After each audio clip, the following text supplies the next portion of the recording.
I don't get it, guys. Am I the only one that obviously has sinus congestion here? I mean, the amount of fungi in your roof is enough to make me sneeze all night long. And now, you're gonna tell me there's pet dander?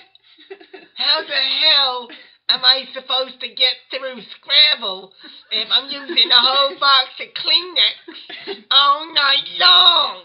Eat your pudding. Ow!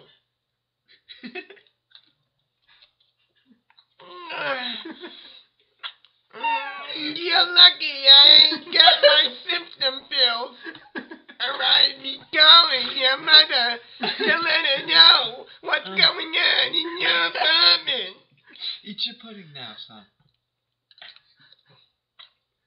And the pudding's gone.